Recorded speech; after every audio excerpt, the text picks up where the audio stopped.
Okay, and we're back. We're rent-free MMA. We're back. It's Wednesday. I mean, we're gonna be breaking down the Wednesday card, but before we do that, man, that last card was pretty damn entertaining. I think my bloodlust for the fights was definitely satisfied. What about you guys? Yeah, for me, it was a pretty good card. On paper, it Yeah, was good, and then it actually lived up. Mostly, it it sure mostly lived did. up to the expectations.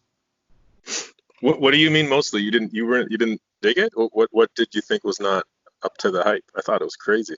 I Oh, I was freaking up and out of my damn chair the entire night. Yeah, I thought it was insane. there's a few dry spots. I would say. Let me see here. like Which one was like it? The the Bryce span, Mitchell span and fight, the it LV. had me like it had my bloodlust going. Like it. I was Oh, foaming at the mouth at all those fucking twisters and shit. Like, oh my fucking god, that was amazing. And then it was followed up by Luke and Nico Price, which was a fucking slobber knocker too. Like it just kept going, you know. So like I think it started off slow, but it got better as it went up to like towards the pay-per-view. Like so basically, it started off with Span versus Alvey. I mean, it was action. I don't know. I wouldn't want to say it's action packed, but it was decent. But then there was some dry spots in there, and then you had Mitchell Yeah, just just a little. dominated Rosa. Mitchell looked great, but Rosa, I mean, he couldn't stop a takedown, so it was just a Yeah, domination. And then Esparza and Watterson, I mean, that's what sucked the air out of the room. I went for a smoke breakout on that one. yeah, I had money on Esparza, but like like I really just I kind of wasn't paying attention that much, But even though I had money on her, but it was yeah, cool. But man, I sorry to cut you off, but like man, I feel really really terrible for Tony Ferguson. yeah, Me too. Like I think we were all like rooting for him, like as far as like a fan wise, just because like he deserved a title shot like 5 freaking years ago. 5 times. And like this dude was on a ridiculous winning streak, and then eventually, they threw a freaking Justin Gaethje at him, and like that's it's so unfair. Like hats off to Justin Gaethje too. Like in the back of my mind, I felt like this was such a fucking dangerous matchup for Tony, but for him to throw away that Khabib matchup, and it ruined it. It ruined it for everybody. It ruined it yeah, for all the fans. Like I can't believe this ended up happening. yeah. It destroyed his hype train for sure. Yeah. Yeah, like the luster of the six matchup for Khabib, it's gone now. Well, I mean they can still fight, but it's just like it's kind of fucked up now that Yeah, it's like not the same. Khabib's gonna end up fighting Justin Gaethje first, so we never really got to see Tony fight for the title like he deserved to fight for that title for so long, and here we are. It's so fucked up. Like Tony Ferguson might be the most like gypped fighter in the UFC, like the most what's the word I'm looking for? Like they screwed him over. That's pretty much what happened. Like, well, Yeah. you know what? And multiple times he screwed himself over too. So it is what it is. It's just sad. It's a shame. I mean, he didn't need to accept the fight, right? Yeah, he didn't need to, but it is what it is. Gaethje did a great job. I'm such a huge fan of Gaethje. He's so humble. He's a really smart guy. Like his technique is on point. Like this guy's got like like he's like another like a new. It seems to me like he's like a new Robbie Lawler. Like with really, really like kill like killer intent. Tony Ferguson kind of reminds me of like a Carlos Condit, where his technique isn't like he's not he's like a guy that's just super duper dangerous, like kind of like Carlos Condit. Kind of remind me of that a little bit. Hmm. Yeah, that's true. Yeah, So Tony reminds me of a better version of Nate Diaz, and that a he's more kind of funkier version. he's lanky, he's kind of slim. He has good jujitsu and he throws a lot of output, but Yeah, he's easy to he's his easy to take impact. care of when you hit him on the legs because he takes a lot of leg shots and he takes a lot of damage to the face. Yeah, Yeah, yeah. What a sad thing going. And he's 36 now, so like how's it? It's gonna be really difficult for him to mount a comeback. Like it sucks. It really sucks. Like yeah, it really sucks. So, I don't but think I'm excited. Ferguson I'm is like excited for Justin Gaethje. Ferguson's like I don't think he's gonna age well either because his whole thing, like even all of his training, like the way he fights, the way he trains is just 100% all the time. So like yeah, those type of fighters, like I can't see Ferguson doing well like past the next few years, like past like 39, 40, like you know what I mean? Yeah, Like when your whole game sad. plan is just go hard in training, like his body will just give out eventually. So yeah. it is too. Yeah. That's how it And goes. what about Cejudo, man? I was so impressed with Cejudo. Like I took the over on this fight. Mhm. And you know what? I think my breakdown on the fight was good. I said that Dominic Cruz was gonna get more predictable, but just because he was gonna run into a brick wall. It makes like it takes out that one dimension of his unpredictability. But man, Cejudo with that knee, and then he retires. Man, that's a drop the mic moment right there. Yeah, in my like, so when I first saw that, I mean, when I first saw the first minute of the round one, I was like, okay, Cejudo or not Cejudo, Cruz, he looks a little slower than I expected.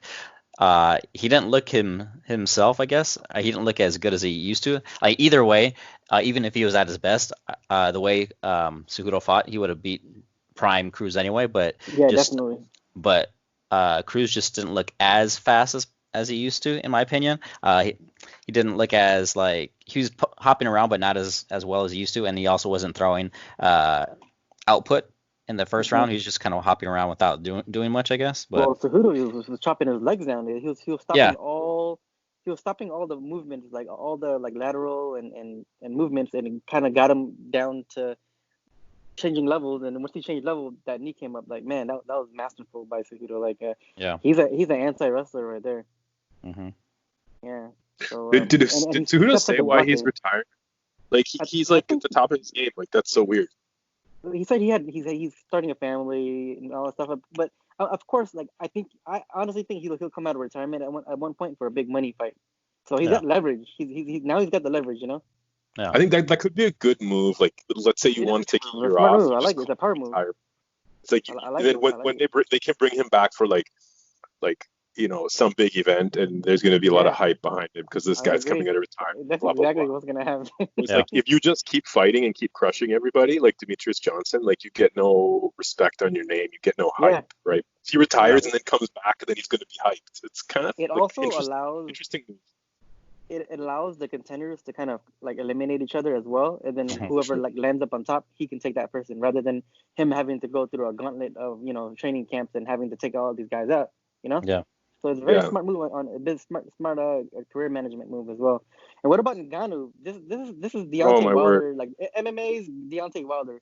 You saw the technique on his like windmill punches. Like it wasn't even like it's not like I can't imagine his trainer like telling him to punch that way. But this guy came out and just fucking bum rushed him. Bro, that was so. I was laughing too. I took the over just cause like maybe there might be another Derek Lewis moment or something. Yeah. But like as soon as it happened, I started laughing. I started dying because it was so fucking funny. Yeah. I mean, so for that What one, were you thinking? I was frustrated because what's his face? Rosenstrike, he threw and landed 2 leg kicks. Okay, good. But then after that, Ngannou started just like he ran forward and started throwing bombs. Rosenstrike, he moved his head out of the way and perfectly dodged the first 2 punches, and then he was almost near the end, near the cage from backing up so much.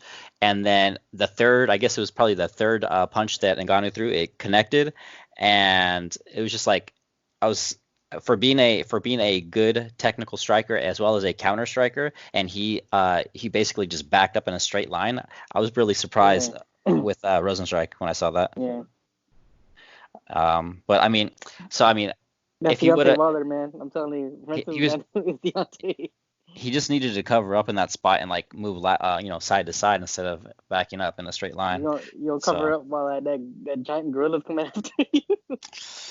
Oh man. yeah, Oh, well, what about Calvin Cater's elbow? That mm, man, that was beautiful. That the he elbow. put Jeremy Stevens out with that one. Like you haven't seen Yeah, Jeremy out like that in a while. Like even with Aldo got him to the body and then continued to finish him. But this one was a straight headshot. That was and Calvin Cater was looking like he was losing that first round. Like oh man, there was them leg kicks that we were talking about. Like damn, I hmm, guess he's still kind of susceptible to those. But he found his adjustment. He started getting a little more aggressive. He started laying back, and then as soon as he started moving forward, Jeremy doesn't like to move back, so it's somebody had to give. So there it was. yeah. Do you think Yeah. Jeremy gets cut? Oh hell no, Dana loves him. Dana bailed him out of jail at one point. Like Dana loves this guy. I think he'll retire with the UFC. I don't think they'll cut him. Definitely won't. He'll just toil around and maybe fight some newcomers and things like that. So yeah. With that And like said, and to be honest, like I don't even care if he loses. Jeremy Stevens is a great fighter. Like if yeah, his he's a good record fighter. is He's six he's fun. L's, I don't care. I still want to see him fight because he comes to fight. Like Yeah, he's fun. you know, he's game as hell. So I don't care. Yeah. Yeah, and yeah, he comes in insane. So with that said, we're 10 minutes in. I just kind of wanted to recap for 10 minutes, and then go ahead and kind of things are happening really really fast here, and we're not kind of used to this. Having three cards in the span of 7 days, which is fucking unbelievable, or 8 days. Like that's pretty it's pretty crazy. Good for us bettors, but it's kind of difficult to keep up with like all these fighters, especially with breaking down fights and being handicappers like us. Yeah. But with that said, without further ado, let's go ahead and kind of break down this fight. And what we'll do is we'll drop another cast tomorrow, and we'll break down the Overeem and Harris card, and then while at the same time we'll recap tomorrow's card as well, just because of how condensed everything is, and I'm sure everybody's kind of busy. So yeah, without further ado, let's break this down. Do you guys like this card at all? Have you guys looked at it? Yeah, I Yeah, briefly looked it over, not super in depth, but yeah, I like it. There's only a few fights that I'm kind of like iffy on. Hmm. But I mean, overall, I like the card. Okay. As a fan and then as a bettor, how do you guys feel about it? Um, I mean, I as a have, fan, there's fights, hey, yeah, I'm, yeah, I'm yeah, happy about that. yeah. I mean, I'll watch any UFC card. I haven't missed a card since Right. December of 2009. So I'll watch any card. This Mm-hmm. this specific fight card, I have more bets pre-fight than I did the last one. Interesting. All right, then why don't we just kind of get into it and kind of find out what you're talking about then? All Yeah. right, so let's start this off with they're kicking it off with a heavyweight fight. It's Chase Sherman. He's making a second stint here. Heavyweight fight versus Ike Villanueva, who is making his debut. Uh, Chase is negative 160, and the comeback on Ike Villanueva is plus 140. I did a little bit of like just kind of sifting through YouTube for Ike Villanueva just to see who he was, and he looks like just a boxer. That's it. What I read about him, he's a former middleweight, and Hmm. they're fighting at heavyweight here. He looks like he has a nice little pouch going on with him. So that's probably where all the weight comes from. Hmm. Um, it's really hard to tell with this fight. You don't really know, but like I mean, without kind of going too deep into it, I'm gonna play the over 1.5. Hmm. It's listed at negative 135. I'm also gonna play the fight starts round two, which is priced at oh wow, it went up negative 195. I think this fight's gonna go a little bit over just because I don't think Sherman is like that big of a puncher. He's more of like a kicker, like he low kicks people. Hmm. And then this Villanueva guy hasn't been knocked out in a couple of years now. If it does go under, I mean, maybe expecting Ike Villanueva to finish Chase Sherman, but Chase Sherman, like even though he's been, there's a lot of lowlights of him getting knocked out. Like at least he's had a couple of fights where he actually went, a little bit longer than usual. Like even with like Big Pretty Willis or whatever, that went to 3 rounds too. So it's gonna be hit or miss, but. I'm a guy. I mean, you'll come to find out that I like over 1.5 whenever there is one. So Yeah. that's what I'm gonna end up playing here. I might even throw a couple, a little bit of change on a decision line on either guy. So that's my play here. It's a slow level, sloppy heavyweight fight that I don't plan on putting too much on. But for action, that's where I'm at. That's where I'm going with this. Yeah, I noticed that basically everything you said I pretty much agree with. I was thinking about the decision line as well, just because Chase Sherman has kind of like he's not a power puncher. He just is a kicker, just like you said. However, I've said that to myself before, and then I always look at his record, and he has 13 wins, 12 by knockout, one by decision, 6 losses, 4 by knockout, 2 decisions. So I mean, most likely he's going to go to it's gonna get finished basically inside the Yeah, distance. probably Um, will be. and then you got Isaac Villanueva, who is 16-9. He has 16 wins, 13 by knockout, 3 by Hmm. decision, 9 losses, 3 by knockout loss, 5 by submission loss, and 1 decision loss. Um, I was going to earlier today. I was going to sprinkle a little bit on Sherman's submission line, even though that's unlikely to hit. But it was at 26, or not today. Sorry, it was yesterday or the day before. It was at 2600. plus 2,600. When you say sprinkle, you mean like just like $1, right? 'Cause Yeah, I yeah, also yeah, have $1 on that. yeah, But yeah, when you say sprinkle, like I don't think it's worth any more than that. yeah. Obviously, but I mean, remember the last card? I put like what? I put like a unit on what's his face? Hardy by decision. No, that's Hardy by Submission. submission. Yeah, that was not even close to hitting. Um, Yeah, like yeah, I mean, I don't mind gambling, right? So yeah. so anyway, we have Isaac Villanueva. Yeah, he's limited as a striker. I think that Chase Just a Sherman's going boxer, to, he looks like it, yeah.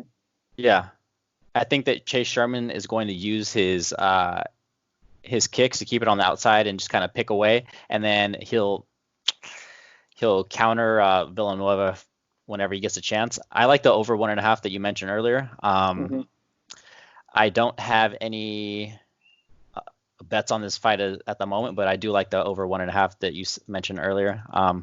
Everything else is kind of, I don't know. Yeah, I it's don't low really level fit. heavyweights. I don't think we should spend too much time on it just because, like, who the Yeah, fuck knows? You know, like these yeah, guys. Yeah, Chase Sherman, he get hit way too much for me to say like, oh, it's for sure we should bet on that. You know. yeah. I keep forgetting that Sherman, he's only 30 years old, which is interesting. Yeah, he's young, so yeah. I mean, Yeah, yeah, yeah. I don't know. What I about think you, I Lemon? like Teixeira.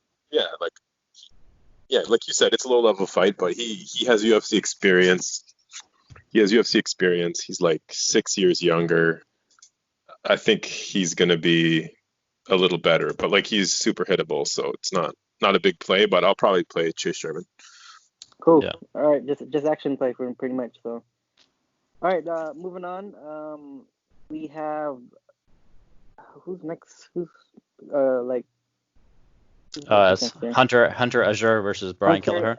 Azur versus yes versus Brian Kelleher.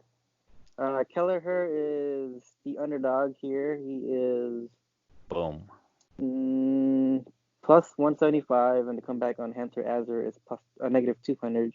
Azur is making his sophomore debut here, I think, right? Hmm. Yeah, there must be a lot of hype on him. I can't say I'm too familiar with his work. I watched his fight with who's that cat? Brad Katona, Hmm. and he looked pretty good. I mean, he had some really nice chopping low kicks. His striking looks pretty decent. It looks like he throws with a lot of power, but on the record, it doesn't show that he has too many knockouts. And from what I read about as well, he has a Division I wrestling background as well. He looks pretty hulked out, like he looks like a big dude. Is this his featherweight? I thought isn't Kelleher a bantamweight? It's Okay, li- I thought it was featherweight as well, but it's listed at bantamweight. I think Hunter.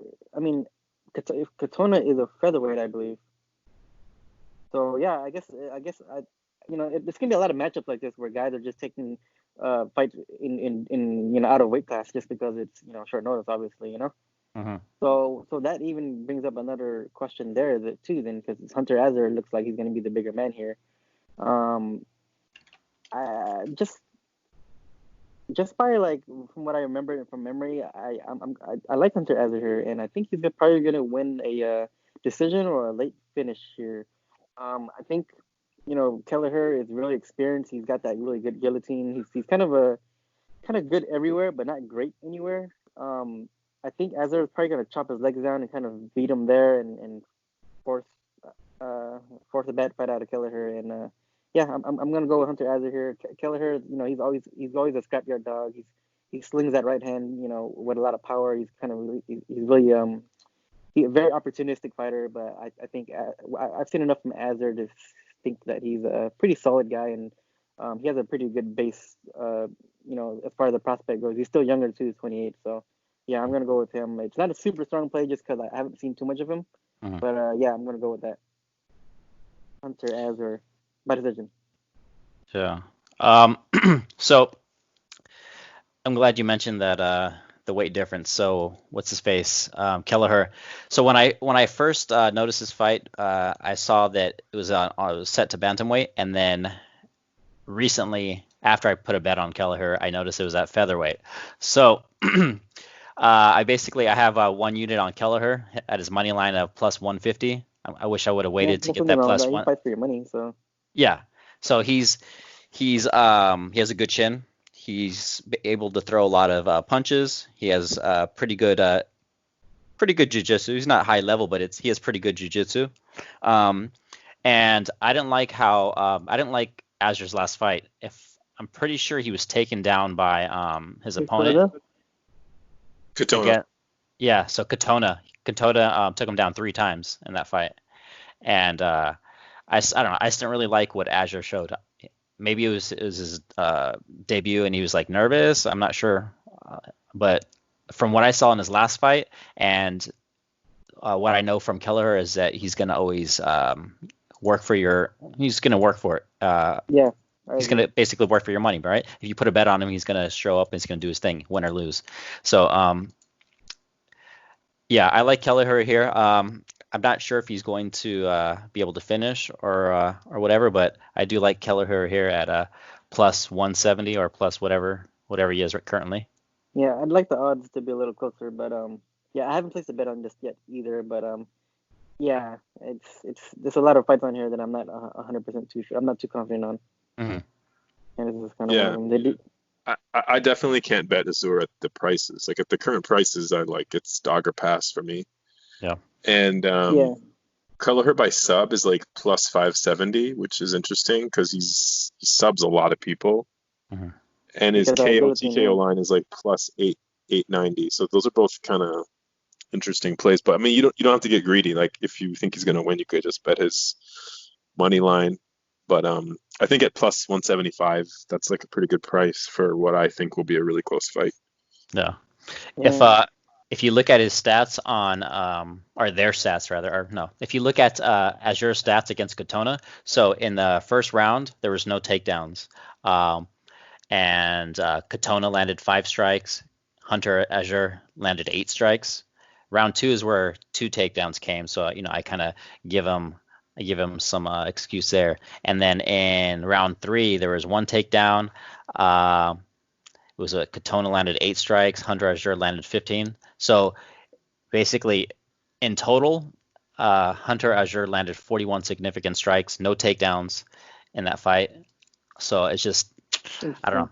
Yeah, I feel that Kelleher could outpoint him here by landing just like a lot more significant strikes. I don't think that he's going to get laid and preyed on. I don't think he's going to get submitted. I don't think he's going to get finished either. So I might even add a little bit more. I don't know. It's just the size and the strength is kind of throwing me off a little bit. You might want to look into betting on Kelleher's plus 3.5 points handicap. That might be nice. It I'm might still be waiting like for those. negative 130, 140. It might be that. So it's actually, yeah, I'm not too confident about this. I still don't know enough about Hunter to really make a formulated opinion. So I'll just leave it at that. Speaking of another move up in weight, we have a lightweight bout between Gabriel Benitez and Omar Morales. Gabriel Benitez is moving up from featherweight to fight at lightweight. I'm guessing just because another short notice thing here. Still not enough known about Omar Morales, but we've seen him twice now against the Contender Series dude who he chopped his leg down. And then he fought against another Korean dude, Lil Dong, where he just kind of picked him apart, kind of showed a little bit of grappling off a little bit as well. He looks like a pretty strong, powerful dude. He's probably gonna have the size advantage over Gabriel Benitez here, but Gabriel, they're both kickers. They're both good leg kickers. We know Benitez is a southpaw. I really don't know how this is. There's a lot of factors going into this that we're not really sure about, like the size advantage here. Benitez is, this is gonna be really difficult for me to pick. I'm just gonna say, I really don't know. I really don't know enough about these guys. I mean, about Omar Morales and what he's made out of. He's, despite being like the newer guy here, he's actually older. He's 35 years old. Mm-hmm. Yeah. Would you guys have anything on this? This is the only fight that I don't really know much about aside from what I saw during the weigh-ins. So I did watch the weigh-ins. I watched the weigh-ins and the face-offs. Okay. And Gabriel Benitez is a little bit shorter, maybe like an inch, or I'm not sure how much exactly. But when he weighed in, or actually when they're at the face-off, Benitez just looked like just kind of slim and kind of deflated, like his body.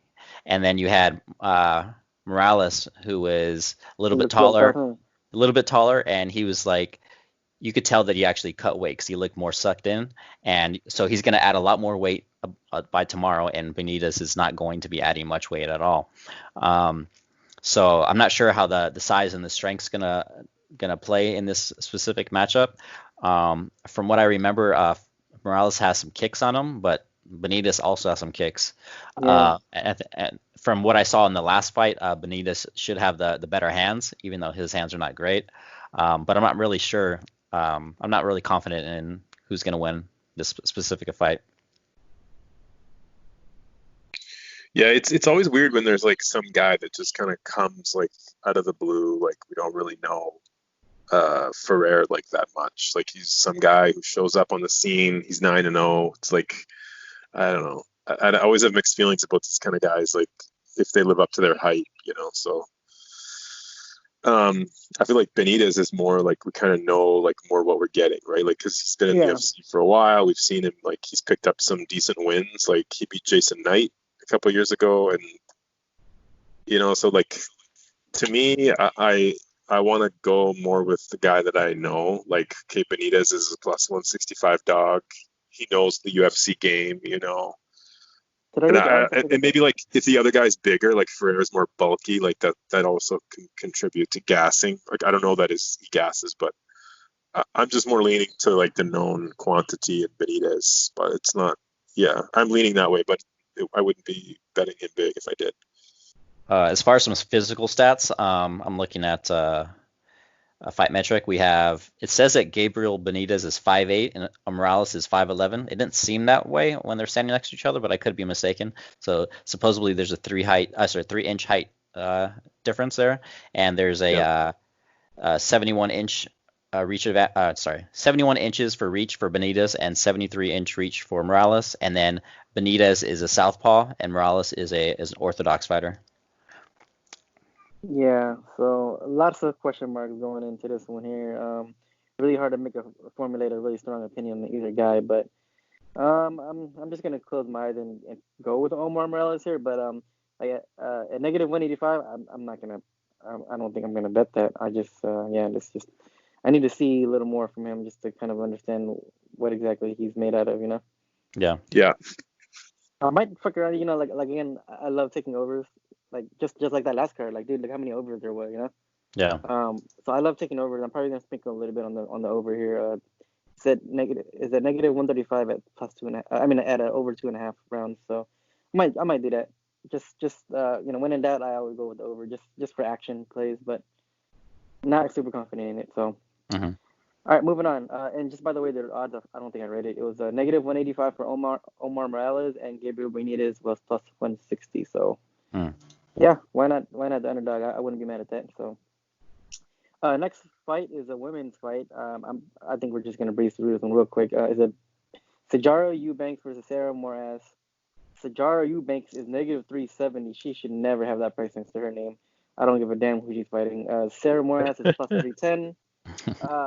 From what I understand, Sarah Moras is a guard puller, and Sijara Eubanks gasses out. So that's all I'm gonna leave it at. So I don't see a reason why for anybody to bet Sijara Eubanks at negative 370. So whatever. Smoke break. Yeah, I agree. I do think Eubanks wins. Like she has some notable wins on her record. Like she beat Modafferi, but like yeah, I'm not betting her at minus 350. Probably win by decision, to be honest. If I were to like close my eyes and choose it, she'll probably win by decision.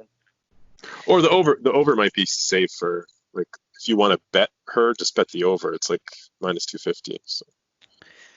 Yeah. So this one is a little tricky. So I do think Eubanks is going to win, but then let me read off her stats real quick, her wins and losses. She doesn't have many fights.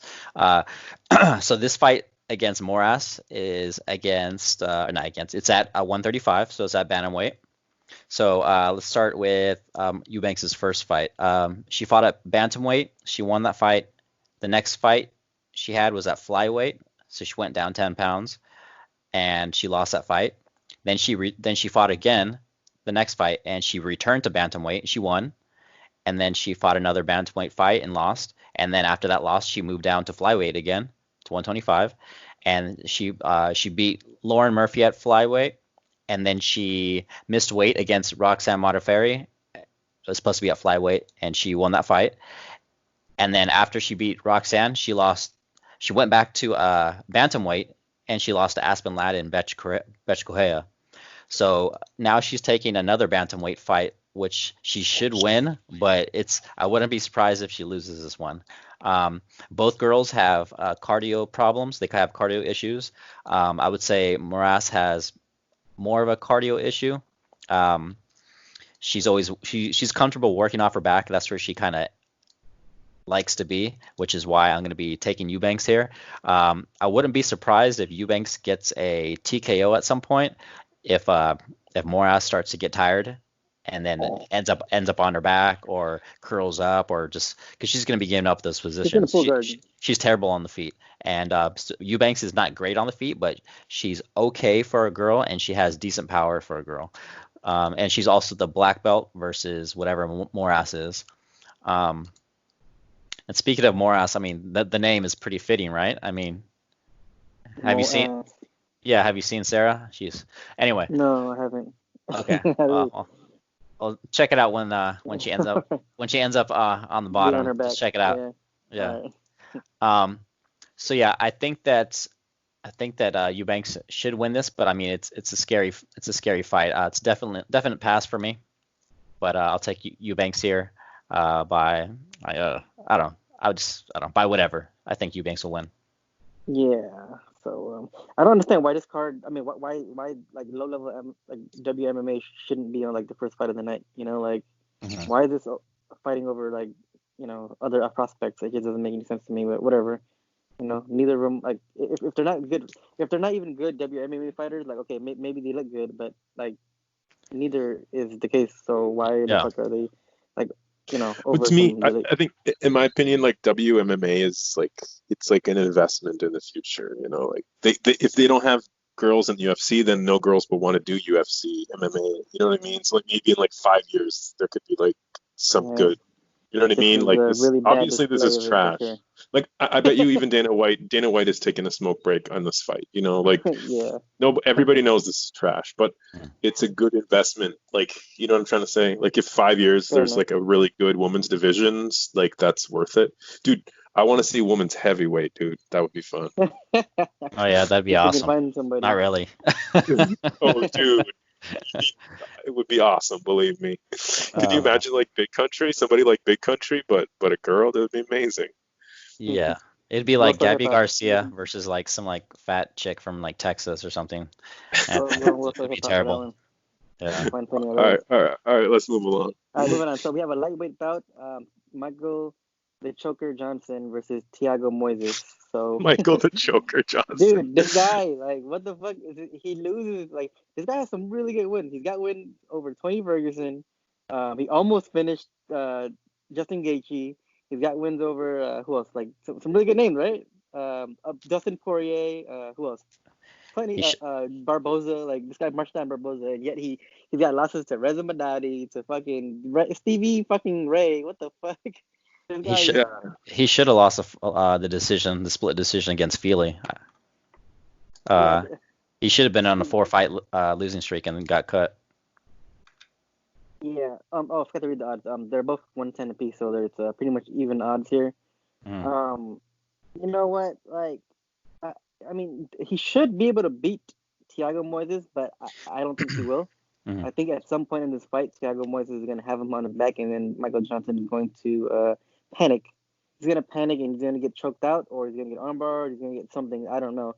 But, like, for him to lose, like, this many times against guys like fucking, like, Darren Elkins goes and gets choked out by him, like, this guy, like, he'll never change. He's a 50. Is he below 500? He's a 500 fighter, and 20 and 15. Yeah, he's a 500 fighter, so, like, he's gonna look good at some point until he doesn't. Thiago Moises is gonna, like, he's gonna slip in a banana peel. Thiago Moises is gonna snatch his back, and we'll see a submission at some point in this fight. So I'm not too hard pressed to bet on this one, just because, like, Moises, he's got some losses on his record, and he's I'm still trying to figure him out as well. But if I were to pick, I'd pick Thiago Moises by submission. What's that line? Plus 450 here. So Yeah, I'm gonna go with that. I mean, as far as Moises goes, he's 25 years old. He's younger. He's got some room to grow. He's got a black belt. I've seen him do that helicopter armbar on YouTube before. His striking is actually pretty good too. Actually, he's got some good kicks in his arsenal, and he looks pretty strong. I mean, like he's got he looks like he's a good sized lightweight as well. Um, the thing with him though is he's got some losses on his record, but look at those losses: is Damir Ismagulov and Benil Dariush. Those are some really good fighters, and both of them had the wrestling advantage over Moises as well. So both of those guys are really strong grapplers, and Michael Johnson is not a strong grappler. So my prediction is he's gonna be winning. He's gonna win this fight until he loses. So yeah, I'm gonna go with Moises here, and I might sprinkle a little bit on that submission line, or maybe a third round finish for Thiago Moises or something like that. So yeah, but I'm not too confident in it. So yeah, those are my thoughts. Let's see here. For me, even though I talked a little shit about Johnson a minute ago, I do think he'll win this one. I already have a 1 unit on Michael Johnson to win at his money line plus 100. So I think that before I even get into that, Michael Johnson is 5'9". Thiago Moises is Michael Johnson is 5'10". Thiago Moises is 5'9".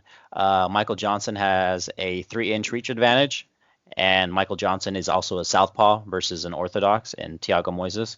I just don't really like Moises' his striking. His takedowns are not great either. He has pretty decent jiu-jitsu, but even when he's on the ground, he's not like some amazing jiu-jitsu practitioner. I think that he's barely UFC material, if that. Michael Johnson, he's at the lower echelon these days, lower level, but I think he has enough skill. He has enough movement with his feet. His movement is still there. His hand speed isn't as good as it used to be, but I think that the output and the overall movement is going to be enough to take a decision against Moises here. So Michael Johnson plus 100 for 1 unit. Thank you. Okay. Yeah, I agree. It's a tough fight to call because it's like what you were saying, Johnny. Like it's Michael Johnson can win this fight. He has the skills to win the fight. It's just like what's going on in his head, right? Nobody knows that, so it's like it's really hard to bet. Like I think here's my prediction. When this fight is over, we're gonna be like, oh, that was an easy pick. Like it's gonna look obvious to whoever wins. That's how I think it will go down. Because if Moises can like get the grappling going, like you could just grab him and like sub him quick, or sub him late. So I kind of do like a flyer on Moises sub, but Michael Johnson like 1-2ing him to a decision like also won't really surprise me. So. Yeah, I don't know. Undecided. And both these guys are difficult matchups. They're both fighting out of Florida too, so they won't have to travel far for this fight compared to other fighters and stuff. Yeah, true. Moises is actually he's actually negative 120, and then Michael Johnson is now plus 100. So I guess a little bit of money coming on Moises, but yeah, either way, man, it's a really hard read, to be honest. And then same factor applies to all the the shit that we talked about last card, where like we weren't sure how training camps were going for everybody just because of the quarantine. So everything that here still applies. Like we really don't know how these camps are going for some of these guys. So Yeah.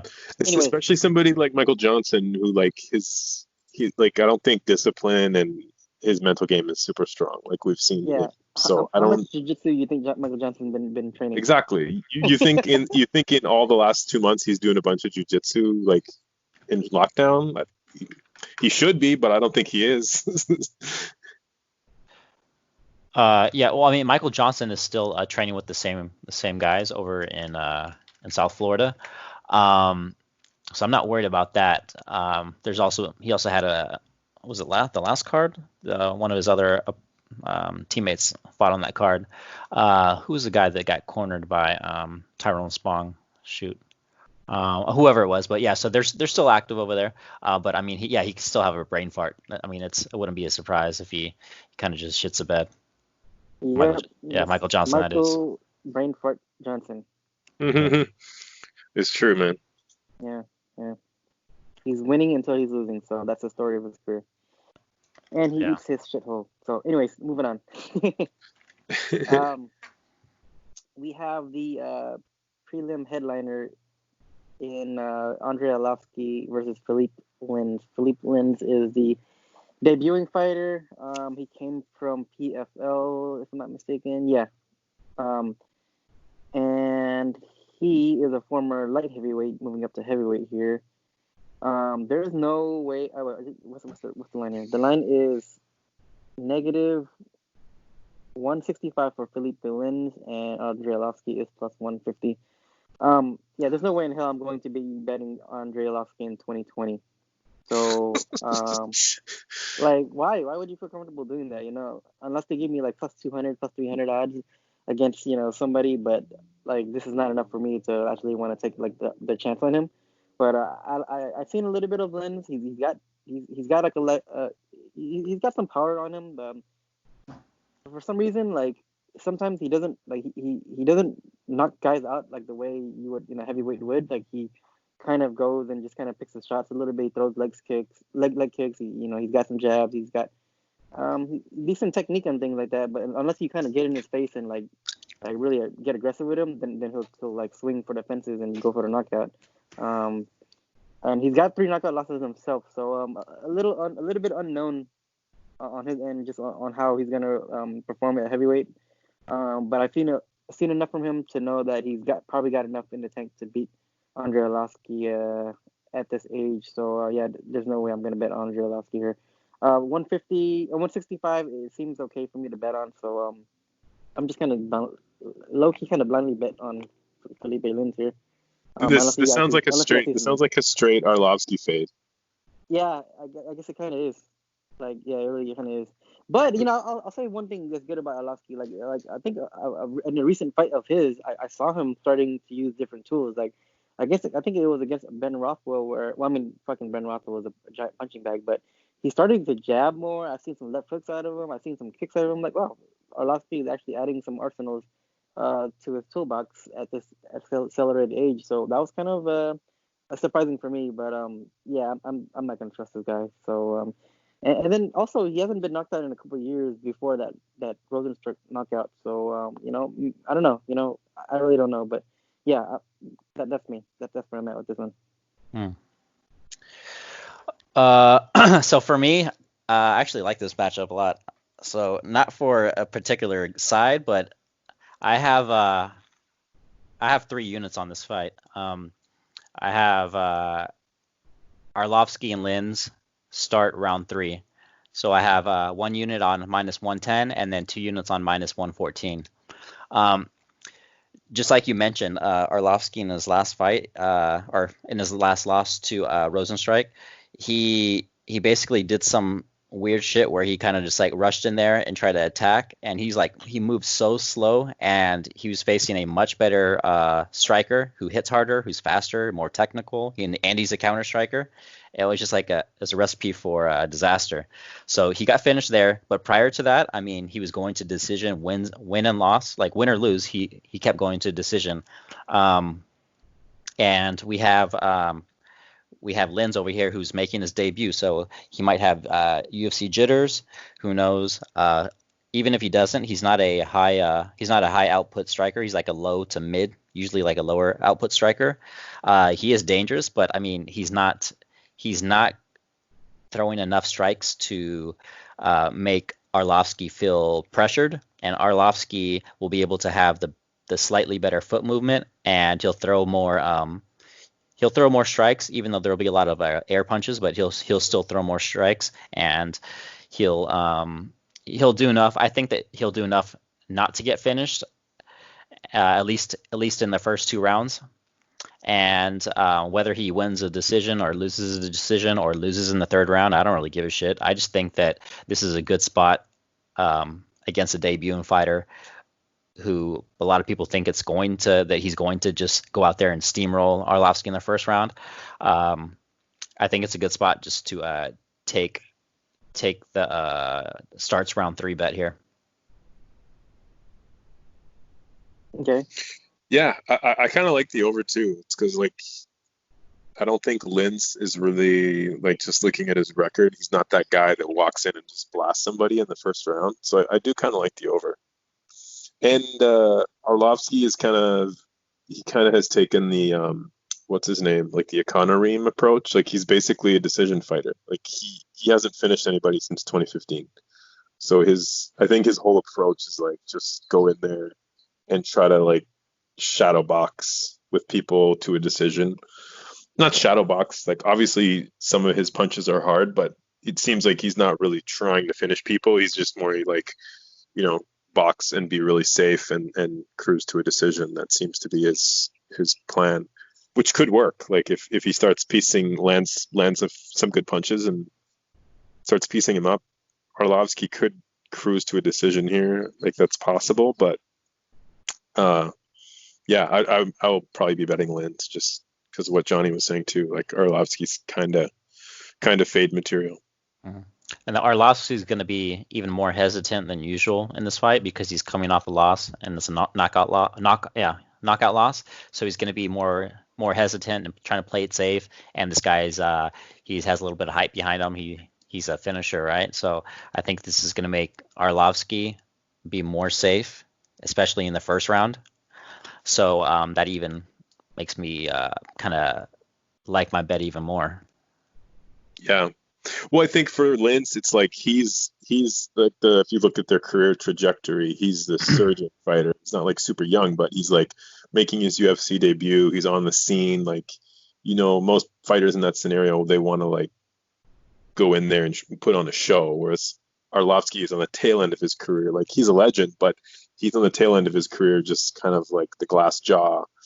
So yeah, the only way I see Arlovsky winning this is just finding a decision, like boxing. Otherwise, I think Linz either finishes him or decisions him. But I don't see Linz getting finished. But could happen, I guess. Mm, Did Arlovsky go to decision with Sakai? Is that what happened here? I think so, right? Didn't he? Let me check. Yeah, it was a split decision. What the hell? Yeah, and Sakai's a better I know. fighter, in my opinion. He's like more. Yeah, I mean, shit. Like, I feel like Sakai is.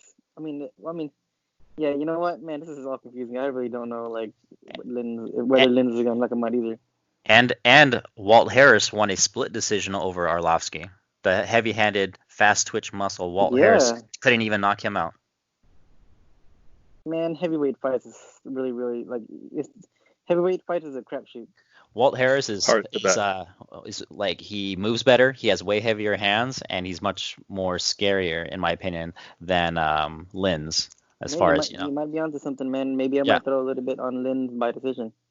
I might end up doing that. Not too much, but I might end up doing that. I mean, if it goes to decision, I think it will be close because Arlovsky is like that's his game plan. Like he throws more output for sure. Yeah, he throws a lot for like the big guys. Like if it goes to decision, I think Andre will make it a very close fight because that's his game plan is to spar and move around and spar. His decision line is plus 285 and Linz is plus 355. I'm gonna go with the bigger number. It's a gamble, but I'm gonna go with the bigger number here. That's funny. And I'll go with the younger guy, so fuck it. Like, dude, like I'm gonna gamble on this card. It's not, but I don't have strong feelings on too many picks, so I'm just gonna go ahead and try to play the numbers here and maybe kind of look for some value hunting. But I'm gonna ante down as well, just because again, I don't have too many strong picks. Yeah, but yeah, I mean, I won't dispute anything of what you guys said. So I'll keep that in mind here. I'll look at it. Is that all for this fight? Yep. I think so. All right, moving on to the main card, we have a middleweight bout between Carl Roberson versus, or as the Brazilians like to call him, Carl Hoberson, versus Marvin Vettori. Marvin Vettori is the favorite here. He is negative 185, and they come back on. Roberson is plus 160. Roberson is a pretty good southpaw kickboxer. Vettori is also a southpaw, so same side striking match here. Roberson, he's actually got some grappling in his back pocket as well. He's not too bad there. However, like he's been choked at plenty of times before, so Seems like he's an okay grappler, but on the defensive side of things, he's not that great. Marvin Vettori is a black belt. He's got a really good guillotine choke, and he's got a brick for a head. So I'm guessing this fight might go over. But if the fight were to finish, I'm thinking it's probably Vettori by like some type of guillotine submission. So I do favor him in this fight just because he's got the better ground game here. But who knows, man? Robertson might make this a really close matchup, and maybe chop his legs down or something. Robertson, he's got those really good low kicks. So yeah, I'll say it's a pretty close fight, and I'm gonna go with the over here, unless Marvin kind of goes in and snatches up a sub. So those are my two picks as far as how the fight will go. Yeah, that's it. Yeah, for this fight, I have my only bet on this fight is Vettori by sub at plus 555. So it's for half a unit. I originally liked that bet just because there's a couple things. Was the fact that Vettori is the better jiu-jitsu practitioner here in this specific matchup, and what's it called? I have a brain fart. Robertson is not scared to go to the ground, so I was thinking that he might kind of give up a sub in that spot. I also saw that both of the guys were kind of in each other's face at the face-offs during the weigh-ins. No other fighter were, all the other fighters are pretty chill, but Robertson and Vettori were like in each other's face trying to, looked like they wanted to go right there. And also Robertson missed weight by 1.5 pounds, so we don't know if that's going to affect him. I like Vettori's boxing better than Robertson. Robertson has a better kicks, but he's not some like super skilled kickboxer. People keep they keep overrating Robertson's striking, his kicks, because he was in Glory? I mean, he wasn't some like killer in Glory. He just happened to be in Glory. It's like, yeah, I was on the 49ers as a bench warmer. Doesn't mean I'm elite or something like that. So he was in. That's not even a good analogy because, I mean, almost anyone could be in Glory. So he was in Glory, big whoop. So now he is facing a guy who has more experience in him. He has slightly better hands. He has a better jiu-jitsu, the takedowns. And I just think that Vettori kind of just mixes it up much better than Robertson. Robertson is still green, and it'll probably end up going to a decision with Vettori winning. But I wouldn't be surprised if Vettori gets the sub, which is why I bet on it at plus 555 for half a unit. Yeah, my final pick is going to be Vettori by decision. Sorry, so go ahead. Yeah, no, I was just gonna say I like that line. Like looking at Roberson's records, like he's taken a couple L's with subs.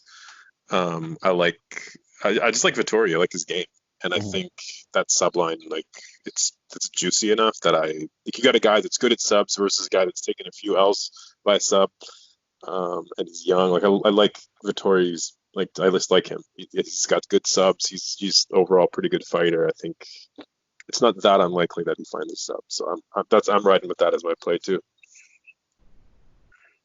Okay. Yeah, he's got that giant Italian blockhead. No. Yeah, this guy eats. He's good at taking punches. All right, moving on. We have a bantamweight bout between Ray Borg and Ricky Simone, not Simon, but Ricky Simone. Ray Borg is moving up in weight because he cannot put the burritos down. He's even missed weight at bantamweight, hasn't he? I can't remember. Yeah, I remember him missing weight even at a weight class higher. I remember he said that he would quit MMA forever if he were to ever miss weight again, and he goes and miss weight. Yeah, looking at it, he did miss weight. He missed weight 1 year ago. He missed weight against Casey Kenny at bantamweight. Oh, was it? No, he missed weight against Bunter as well. Yeah, in his I know, recent fight. Yeah, well, I was just agreeing with you that he missed weight at bantamweight So Oh, okay. yeah, so in his last fight at flyweight, he did miss weight, but then 2 fights before that, when he was 10 pounds heavier at bantamweight, he still missed weight.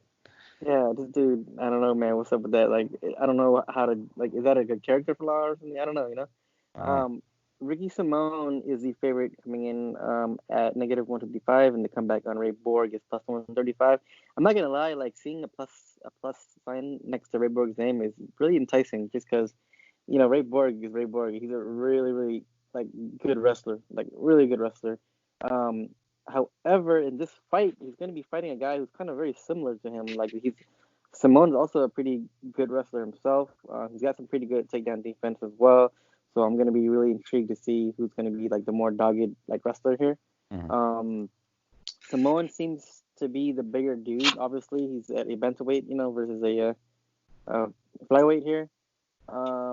And Simone seems to have like probably the better striking as well. Simone is pretty serviceable in the striking match. Like he really like punches off the break a lot, and they're both workhorses. They're both like high energy, high grinding, high like it's a very fast paced fight. I expect this fight to be like two squirrels fighting over a net. So really difficult to pick a winner here. I'm gonna slightly lean towards Ricky Simon just because in case that he does end up like even if Ray Borg gets him down, I think Ricky Simon is a really hard worker in getting back up to his feet, and then maybe the striking might be the difference as far as like getting the nod from the judges.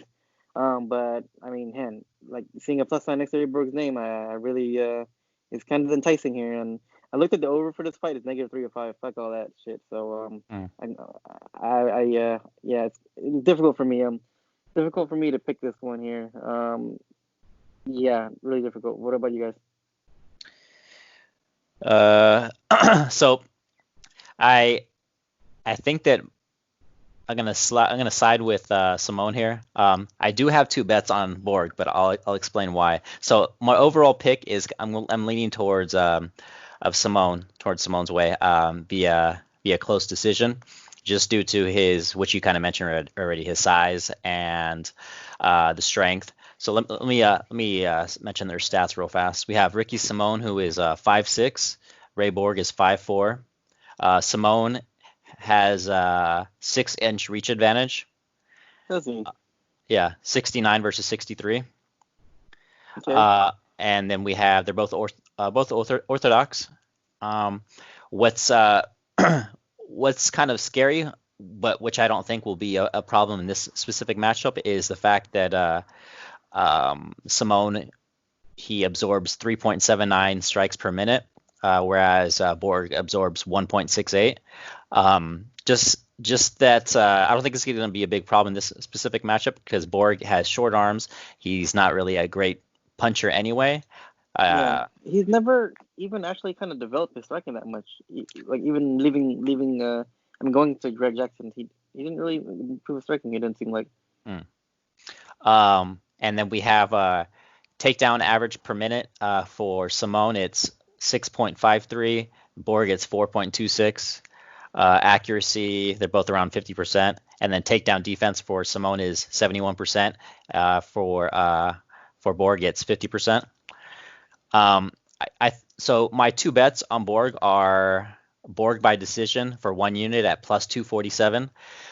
It's going to be a close fight, and I don't think Borg will be able to get the finish here. And if he does win, it'll be by decision. Since I thought it was going to be close, I decided why not take that plus 247 just in case. And then I also had put another bet on Borg for 2 units at plus 157 for no scorecards. That was before I was kind of leaning towards Simone. So yeah, I mean, it's going to be a close fight. I'm not 100% sure if the size is going to be the deciding factor, but right now I think that so my two bets cover Borg going to a decision, and the no scorecards. If it goes to decision, then it's going to be like a void bet, so it's not going to count. It only counts if he wins inside the distance. So if he wins inside the distance, I win like a little over 3 units there, and if that means I lose the decision bet, which is 1 unit. And then if I win the decision bet, it'll be 2.4 units. So then I would, yeah. So basically, I'm covering myself either way if Borg wins. But it's gonna be a fun fight no matter what happens. And at the odds, I decided that Borg is worth a play here. And then also when they scramble, Borg's gonna be the faster scrambler, and there's that point where he always jumps to someone's back like a little spider monkey. He's very fast when in the scramble. Simone is Yeah, it fast seems like also. Rayborg has the better like control grappling, but Simone, yeah, that's what it seems like. Yeah. Yeah, Simone is gonna be fast, but Borg is faster in the actual scrambles in the jiu-jitsu department, whereas Simone might have the better wrestling. So yeah, that's pretty much what I got for this one. What about you, Lemon? Yeah, it's always like Borg is always like the when it comes down to his wrestling. That's what all of his breaking down his fights. That's always the question. Just like Damian Maya, it's like, can he implement his game plan? Because his game plan is always the same, right? It's like he's going to throw a couple jabs and then push you against the fence, hold you there for the whole round, take you down, maybe sit on you. Like, so I just I have a hard time seeing Ricky Simone getting like he's not that guy that gets put down on his back and he gets stuck there and then he's like frustrated and like, oh, what do I do? I'm stuck. Like that's Ricky Simone is a beast. Like I think I could see them like going into grappling engagements and then like just breaking because they're both kind of good grapplers and then they just kind of break and then circle out and strike. And if that happens, I think Ricky Simone is going to piece him up because I think he's going to do way more damage standing. Mm. So yeah, I'll bet Ricky Simone. I'm going to be betting Ricky Simone, but if like he starts getting dominated, then it's going to be like the way Borg's fights always look. But I like Simone. I just think he's ruthless enough. Like I don't think he's going to accept bottom position. So Yeah, money's coming in. I just noticed money's coming in on Ray Borg, so you're gonna get a better line on Simone. Right now, Simone is minus 147. Ray Borg is plus 137. Yeah, I think. Earlier today it was like what plus 155 for Simone. So Yeah, I think a rematch between Ricky Simone and Faber will go the same way. Because I had money I think I had money on Simone in that fight, and he just like blew up my parlay. Like, what the fuck, dude? Like, how are you gonna lose to 40-year-old Faber, uh, retired? I don't know. I So mean, silly. even if they did a rematch, I don't think it was like I would still take Faber. Um, Mm. Especially if we got good odds again. But I just like it seems like it's a tough matchup because just I mean I like Faber's guillotines and overall jiu-jitsu better than Simone, and they're both kind of like fast twitch. They both have a similar skill set of being like wrestle boxers. I mean I would need to have dog odds I guess on Faber if they were to fight again, or Mm. I don't know. But I mean that's not like a crazy. It's not like a crazy like if Faber won again, that wouldn't be surprising to me. That wouldn't surprise me at all. All right. All right, moving on. We have a lightweight bout. I kind of like this fight, and I kind of don't like this fight. The reason why, it's Alexander Hernandez versus Drew Dober, and Drew Dober is actually the slight favorite. He's negative 120, and the comeback on Hernandez is plus 100. You might as well call him evens. Um, Dober is looking pretty good recently. I had a bet on that hack press in that last fight, and man, Dober just gave him that one hitter quitter, and that was it. So Dober, man, when you look at him, the dude has tree trunks for legs, and from what I understand, this dude is one of the biggest weight cutters in the game. Like this guy is a fucking he should be fighting at welterweight, but I remember California telling him like he cut too much weight and that they don't want him fighting in California anymore or Hmm. some shit. But yeah, this dude, look at his legs. This guy's got like Sagat legs. Yeah.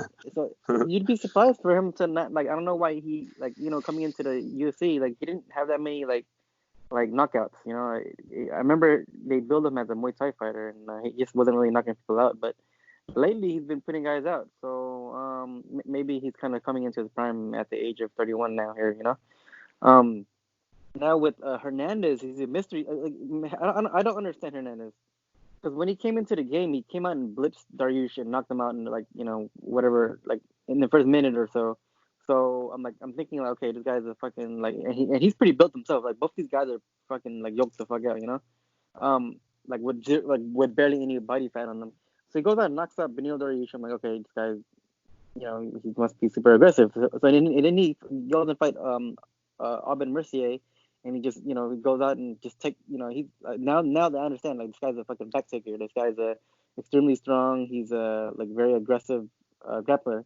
And then in the Cerrone fight, he goes and tries to start doing all these footwork shit, and like, what the fuck? I thought you were like an aggressive, back taker type guy, and he goes and tries to do some fancy footwork. This guy is like, his footwork is terrible to me. Like, he squares up, he crosses his feet a lot. Like, I don't know what he's trying to do here, but and then he tries and do it again against Francisco Trinaldo, and he looks terrible. Like, his striking is not that good to me. Like, he doesn't have his hands up when he fights. Like, there's a lot of holes in his game, and I'm still trying to figure out who he is. Like, is he a grappler or is he like a movement guy? Like a footwork type guy. So depends on which guy shows up. But if he comes out and he tries to grapple with Dober and takes his back, I think he's gonna win a decision and yeah, I think he can win a decision here. Possibly a rear naked, but I don't think so. Dober's a pretty dogged guy himself. However, if he doesn't go out and try to go do a grapple heavy game plan, I think Dober's gonna piece him up on the feet because I don't like Hernandez's footwork. So I'm gonna go with Dober. Probably by decision here. Yeah, I'm gonna go with that one. I might throw a little bit on the over as well, but yeah, that's what I'm gonna go with.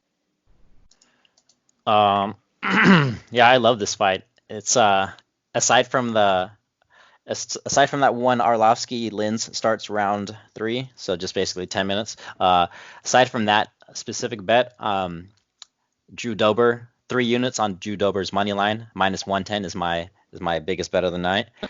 So let me read off their stats real fast. We have Alex Hernandez. He is 5'9". Drew Dober is 5'8". Alex Hernandez has a 2-inch reach advantage. Drew Dober is a southpaw. Hernandez is an orthodox fighter. We have Hernandez, who lands 3.07 strikes per minute, whereas Drew Dober lands 4.51 strikes per minute. I just like, it's not just, I like the fact that Dober has been improving from fight to fight. He did join the UFC and he was kind of green. He was still having a tough time mixing it up, like the whole wrestling, striking type of deal. He was a good striker when he entered the UFC, but since he had a tough time trying to mix it up and stuff takedowns and stuff like that, his striking wasn't as good. But once he started training with better people and started to figure out like how to move from one discipline to the next and kind of like also combine them, he's been doing great. I think that his output, so Dober's output and his cardio are going to be the big factor here, plus his power. So he has better hands, he has better kicks, he has a good chin, more output. I like his cardio. I wouldn't be surprised if Dober gets a TKO in this match here, but I feel safe betting his money line at -110 for 3 units. As we talked about earlier, I think we talked about it earlier in the podcast, or maybe it was just offline, that Dober is training with several killers over there at his camp, one of them being Justin Gaethje. So he trains with Gaethje a lot, as well as some other guys. So I think that Hernandez is going to come and put up a good effort, but I just feel really good about Drew Dober in this spot. I might sprinkle a little bit of Dober's TKO KO line, or maybe put in a small like long shot parlay, but either way his money line is good enough, so I'm good for it for 3 units right now. We'll see if I feel like putting some more on it later, but yeah, Drew Dober all the way. Yeah, I like Dober as well. I think I like the hype behind him, like he coming off that big KO win, and I just think his work ethic is really good. like even if it's a close fight and he loses, I feel like Drew Dober is gonna really he's gonna put it on the line. So yeah, I'll probably end up just taking Dober straight up. Yeah. I also don't think that he's going to get out wrestled. Yeah, okay. Alexander Hernandez has some decent wrestling, but he's not going to Khabib Dober to death or No, anything never, like that. never. So, um, Dober, I wouldn't be surprised if Dober were to get a takedown on Hernandez at a certain time in the fight. So yeah, I think that it's a good spot, and I don't think we're going to be able to get good odds like this in the future, depending on Dober. Like, so basically, I think that Alex Hernandez, who he's fought, and just kind of like he's being a little overrated here. I think that the lines are generous, and we're getting a really good deal on Dober. Word. Okay. Yeah, I wouldn't be surprised either way. All right. Co-main event. We have heavyweight fights. Another one of these fights where a guy is fighting out of his weight class. We have Vince St. Preux versus Ben Rothwell. Vince obviously is the light heavyweight going up to heavyweight, so we really don't know. I don't know how that's gonna look. But Vince St. Preux has been a pretty damn big light heavyweight, so he's probably gonna be maybe like 230 pounds. I'm guessing 220. I'm guessing maybe 200. Actually, they already weighed in. What are you weighing at? OSP? Yeah. I think he was like 240. 240. Oh wow. Yeah. 240. Yeah. Jesus Christ. That's Yeah. 35 pounds over 205. That's gonna be part of my breakdown. Okay. Anyways, so we have negative 135 for OSP, and the comeback on Rothwell is plus 115. Wow, this 240. I'm both color me surprised. This is a weird one. I don't know how it's gonna go just based off of that, but I'm just gonna break down what I know of him. Oh, Vince St. Preux is a southpaw. He's a really, really weird, funky striker. Obviously he's really dangerous on the mat with his submissions as well. Really good get ups. Like he's got a funky way of getting up sometimes. He's seems like he has really good balance. He doesn't really like to go first when it comes to striking. He tends to like pack himself up against the cage, throws mainly counters. I'm sure he's going to be the faster guy than Ben Rothwell. Ben Rothwell, this guy is a glacier. This fucking guy is a walking punching bag, if you will. I don't know what Ben Rothwell. I don't know what his style he is anymore. He just comes at people. He stands completely square against people, and he just walks. There's no footwork involved. He eats punches, and he just waits for you to overextend on a punch and then land his own because he knows that he's got a really good chin. I mean that's one thing that's been constant for him is that he's got a really good chin, and he tends to get beat up until he finds that one shot against somebody where he knocks him out or chokes him whatever with that go-go choke or whatnot.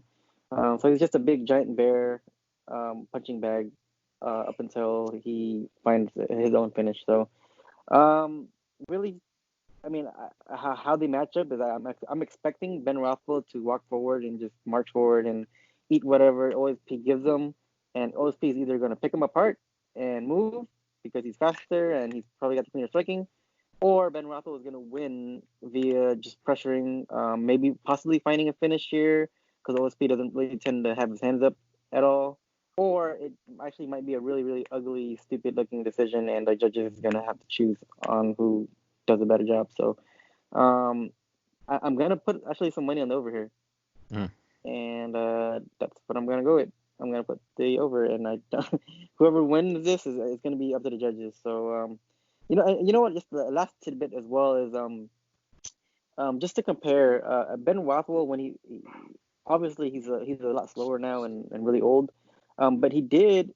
I thought he could have gotten the decision over what's that the guy, the Middle Eastern dude. I mean Middle Eastern, the Eastern European dude. What is his name again? Ivanov? The heavyweight. Ivanov. I thought he could have got the decision over him just by moving forward and making it a war of attrition. So Yeah.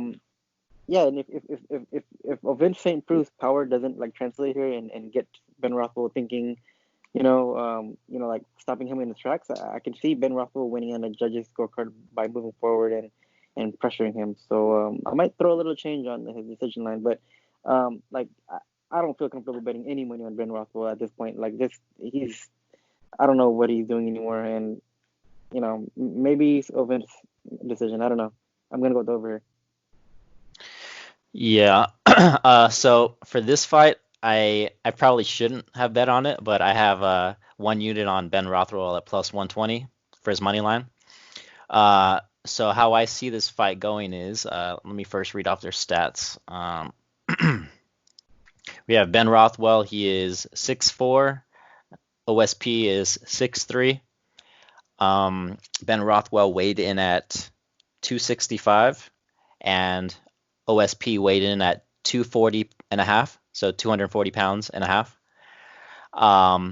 We have Rothwell with 78 inches for his reach, OSP with 80 inches for the reach. Rothwell is orthodox, OSP is a southpaw. And then lastly is significant strikes landed per minute. We have Rothwell with 3.34. OSP has 2.59. So I think that like even at light heavyweight, OSP was having cardio issues. I always noticed that because I used to bet him a lot for whatever reason, but I noticed that he has cardio issues at light heavyweight, and coming up to heavyweight, he's gonna be like, oh yeah, I don't have to cut weight, so I'm gonna have a lot more energy. I'm gonna be the faster fighter, and da da da da da da. So I think that's gonna be the classic mistake of where a guy who is big for his weight class goes up to the next weight class, and he's going to feel the power of the heavier fighter and the bigger fighter. And if they end up in a clinch, he's going to get tired, messing around with Rothwell. And I think carrying around all that extra weight is going to make OSP just gas. I think it's going to be inevitable that he gasses in this fight if it goes to the third round. So the fact that Rothwell is the heavier puncher, is a naturally bigger guy, naturally stronger guy, and throws more output, and just like a little bit more well-rounded, in my opinion.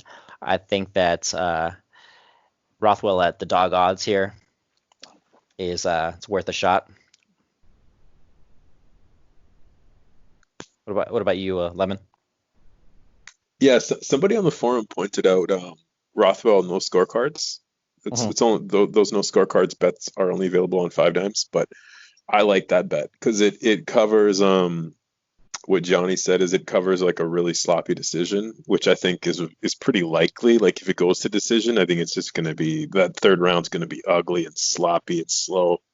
And I totally agree with what you said, Puerto Rican, about OSP being slow and his cardio issues being even worse.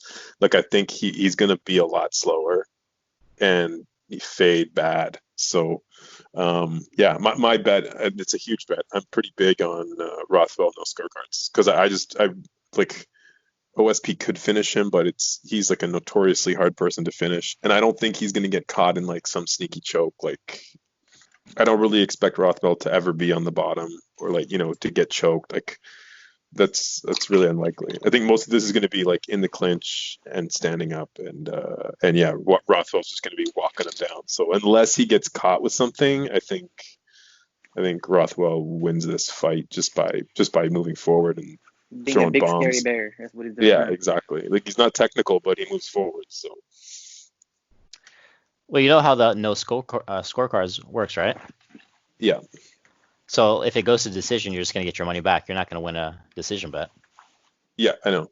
But Okay. I'm just saying, if it goes to a decision, I don't know who's going to win because Yeah. it's probably going to be like a really close, ugly decision. Yeah. Yeah. Up to the judges. I just think if somebody gets finished, it's way more likely OSP than Rothwell. Yeah. Did you bet it yet, or are you still waiting? Yeah. No, I already bet it. All right. Nice. All right. Well, yeah, a lot of strange matchups on this fight. Really, really weird, and a lot of guys fighting out of their weight class. So, super volatile bets for this one. So, that's my overall thoughts on this. All right, main event. We have Glover Teixeira versus Anthony Smith. Anthony Smith is the favorite at -185, and the comeback on Glover Teixeira is +160. I am a huge Glover Teixeira fan. I've always been. Um, Hello. Oh yeah, I've always been a Glover Teixeira fan. However, he's old now. He's 40 years old. Um, and yeah, I don't know what he's made. I don't know. I mean, he's already kind of at the cliff, and at some point he's gonna really fall off the cliff as far as all of his game goes, like his chin, his speed. He's already super slow now at this point. But fundamentally, he's really good. Like he's got a lot of power in his hands. He's like I mentioned, he's kind of slow though. I think Glover Teixeira has one of the best single legs in the game. Like his single leg takedown is like money. And Anthony Smith has really terrible takedown defense. Like Anthony Smith is kind of a strange, like he's a dangerous fighter to me, but he's like technically he's not that like his takedown defense is terrible. Like he reminded me of another Carlos Condit here, like maybe like a light heavyweight Carlos Condit, to where like Carlos Condit, you can take the guy down, but he's really kind of tough to finish. He's really dangerous. He throws a lot of elbows, a lot of knees. Very, very dangerous striker. And man, I really don't know how this fight is gonna go. Like I mean, I kind of have to go with the younger dude here. He's like, how old is Smith? He is His real age, or his because he has a lot of MMA years. Yeah. right. That's true. Yeah, he's 31 years old. Yeah, he does have a lot of mileage on him too. Man, it's weird. My head says pick Anthony Smith, but my heart says pick Glover Teixeira. And again, Glover Teixeira is the more powerful guy. He's got the way better wrestling. He's got the better grappling as well. But at this point in time, like he went to a split decision, rolling around on the ground with Nikita Krylov, and at that point, like I expected him to tap out Nikita, and he didn't. So I'm like, what the hell? Like, what happened here? And um, Nikita's been notoriously easy to tap out, and he didn't do it there. So I'm wondering if this is that time where he's like, all right, he's probably he's gonna drop, his skill level is gonna drop real fast here, and I'm gonna like officially I'm probably gonna pick Anthony Smith by maybe like late round finish or decision. But I'm gonna be rooting for Glover here. So man, I really don't know here. Weird one, a really weird one for me. Yeah. Yeah, and man, Anthony Smith, he has look how many losses he has. He has 14 losses and like 12 of them by finish. But from what I remember, was the reason why he said he had so many TKO losses earlier in his career is because apparently he had some type of like issue, like some type of disease where he had like a really low white blood cell count or something like that, and he would get tired fast and he would get TKO'd. But apparently he fixed that issue, and that's the reason why he has a really good chin lately. I mean, as of in his later in his career. So yeah, but as far as he's been known to have a really he's been known to to be a really tough guy, and Glover's a tough guy too, but he's 40 years old, like I mentioned, and he's been getting hit lately, and it looks like he's been rocking him. So man, it's hard for me to pick this one. But however, I'm gonna go with an official pick here as far as betting goes. I'm gonna say fight starts round 2 minutes and 30 seconds into round 2, and fight starts round 3, which is I'm gonna go with the over as well. I went with a lot of overs in this card, and yeah, I'm gonna just mix and match a lot of overs here. But yeah, that's what I'm going with. I'm gonna be rooting for Glover, but my head's picking Smith here. Yeah, there it is, and that's it. Yeah. So we have Anthony Smith. He's only 31, you said, right? So he's 31 years old, but he's been fighting professionally since February 2008. So a little over 12 years he's been a professional fighter. So let's see here. We have Anthony Smith. He is 6'4". Glover Teixeira is 6'2". Anthony Smith has a 76-inch reach advantage, or not? Let's just say he has 76-inch reach, and then Glover has a 76-inch reach as well. Yeah. So no, I thought Anthony Smith would be the longer guy here, but yeah, that's what I thought I didn't too. know that. Yeah, he's I guess he just has like a He fights longer. long torso. He fights longer. Yeah. He kind of reminds me of one of those worms, the worm guys from Men in Black. His body frame is kind of just like slim and kind of tall. Anyway, so they're both orthodox. Anthony Smith he lands around 3.06 strikes per minute. Glover's 3.41.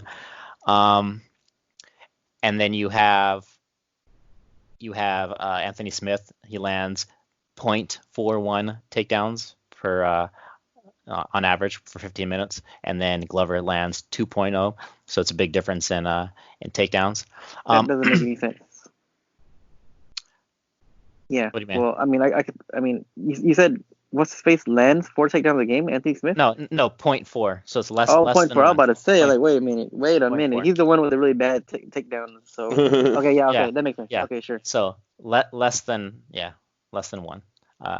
Anyway, so Glover has a big advantage there in the takedowns. So anyway, I don't know. This is a tricky one. So I'm all over the place as far as how I think this is going to end. My final pick, I guess, just because I already put the bets in, I have 2 units on Glover Teixeira's money line at plus 167. And then I also have a smaller bet on Anthony Smith by submission at plus 2,550.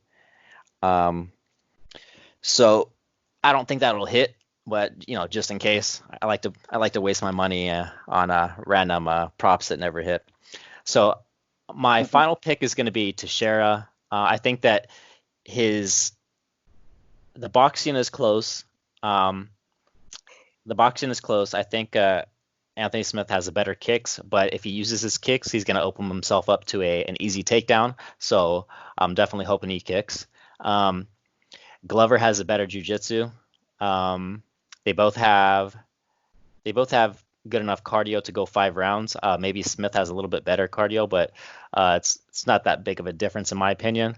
I am worried about Smith eventually kind of just like landing several shots, like strikes to get a TKO like around the 4th or 5th round. That kind of worries me a little bit, but I think that if Glover is able to use his takedowns early in the 1st, 2nd, that by the time the 3rd round comes, if it comes at that point, then his cardio will still be there, and he'll be able to continue winning the fight. He just needs to make sure to get his takedowns in the 1st and 2nd, or if he can get a fast finish, that'd be cool too. But definitely he needs to get a takedown in the 1st and 2nd and be on top for a decent amount of time. Just kind of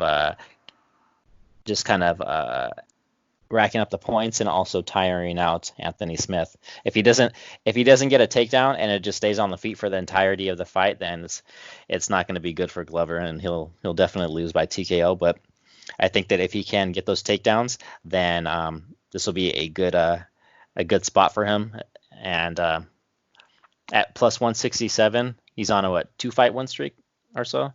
I don't mind putting a little bit on Glover here.